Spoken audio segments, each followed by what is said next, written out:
Hello and welcome students. आज की इस वीडियो में हम बात करने वाले हैं चैप्टर नंबर 6 क्लास जो 3 मॉरल साइंस का बुक है। और डिमांडिंग बॉय चैप्टर का नाम है। एक मांग करने वाला लड़का जो हमेशा मांग करता है। देखते क्या मांग करता है इस चैप्टर में, कहानी हमारे पास है। तो स्टार्ट करते हैं इस वीडियो को।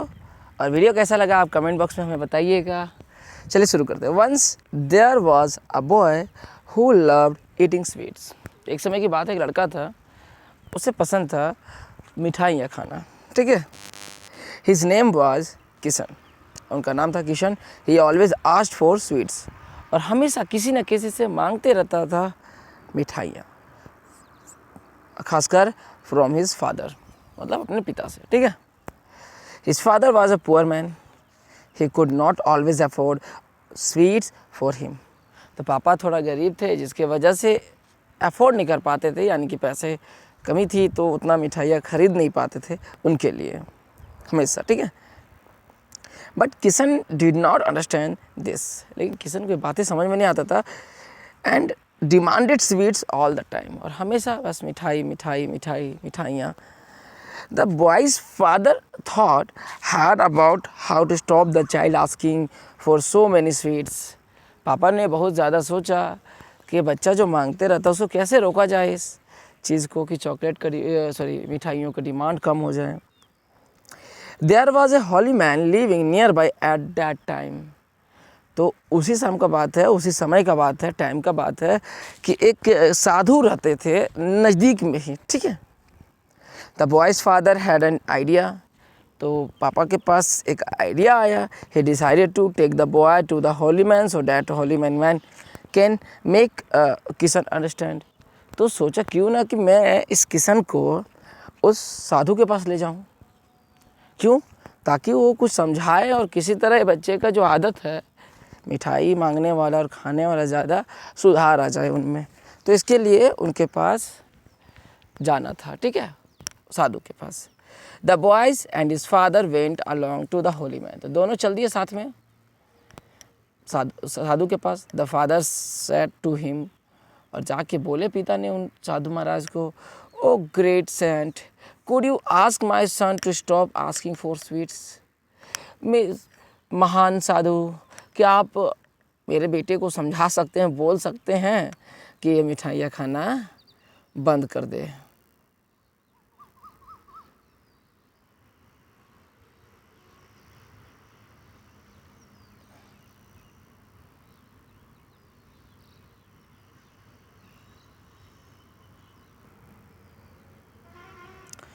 तो easier to hold his temper than a drive to nails। अब आगे साधु साहब बोलते हैं कि विच आई कैन नॉट अफोर्ड। तो आप उसे मना कीजिए जिसे मैं अफोर्ड नहीं कर सकता हूँ।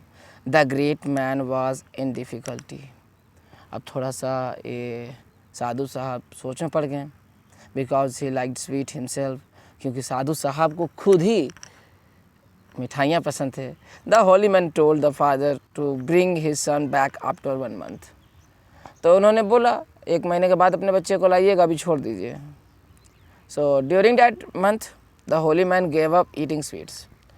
और उस जो 1 महीने का टाइम हुआ उसमें साधु साहब ने मिठाइयाँ खाना छोड़ना लगा, धीरे धीरे छोड़ रहे थे। And when the boy and his father return after a month the holy man said to the boy.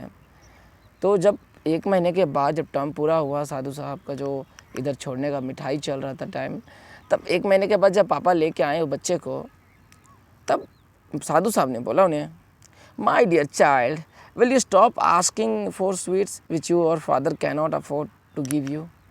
क्या तुम छोड़ सकते हो मिठाइयाँ मांगना या खाना, क्योंकि आपके पापा अफोर्ड नहीं कर पाते हैं इसको। From them on Kishan stopped asking for sweets. और उस दिन के बाद से किशन ने मिठाइयाँ मांगना छोड़ दिया। किशन्स फादर आस्क्ड द सेंट। जाके पूछा साधु साहब से कि क्या बात है आखिर, why did you not ask my son to give up asking for sweets when we come to a month ago. आपने क्यों नहीं बोला था मेरे बेटे को मिठाइयों के नहीं मांगने के लिए जब मैं आपके पास 1 महीने बाद आया था। The saint replied, how could I ask a boy to give up sweets when I love sweet myself। मैं कैसे बच्चे को मना कर सकता जब मुझे खुद पसंद है तो। लेकिन जब इस लाइन पे बच्चों जब ध्यान देंगे, यहाँ क्या लिखा हुआ ध्यान देंगे, हाँ हम दिखाते हैं आपको इस लाइन पे ध्यान देंगे।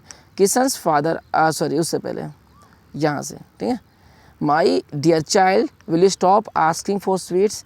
ऑलरेडी उसने उस बच्चे को बोल चुके हैं कि मिठाइयाँ मांगना आप बंद कर दीजिए। उसके पापा को पता नहीं था, इसीलिए पापा ने यहाँ पे, और बच्चा मांगना भी छोड़ चुका है, ठीक है। तो ये सिर्फ साधु साहब से पूछ रहे हैं उनके पापा कि आपने क्यों नहीं बोला उससे। When I loved sweet myself, in the last month I gave up eating sweets. A person's example is much more powerful than just his words. देखिए, जब आप किसी को समझाते हैं और आप जब खुद करते हैं, दोनों में बहुत फ़र्क पड़ता है। तो जब एक पर्सन का एग्जांपल देंगे, जैसे हम लोग विजुअल देखते हैं, जब मूवीज़ देखते हैं तो हमें याद रहता है, लेकिन जब उसी चीज़ को अगर हमें बुक में पढ़ना पड़े या कहानियाँ सुनना पड़े तो कम दिनों के लिए याद रहता है ना। तो वैसे ही एक पर्सन का एग्जाम्पल बहुत बड़ा था एक किसी वर्ड से। When we ask someone to do something, we must do it ourselves also. और हमें अगर किसी को सजेशन देना हो, किसी चीज़ को करने के लिए बंद करवाना हो, मना करना हो, उससे पहले उन बातों को खुद पे लागू करके हमें देखना चाहिए। We must do it ourselves also. We should not ask other to do what we do not do ourselves. अगर हम वैसी चीज़ों को नहीं कर पाते हैं तो हमें दूसरों को भी बोलने का हक नहीं है। हम नहीं बोलना चाहिए हमें कि आप छोड़ दीजिए, जब हम खुद नहीं छोड़ पा रहे उन चीज़ों को। चलिए, मैजिक वर्ड्स हमारे लिए है बच्चे। Always make sure that your action and your words are same.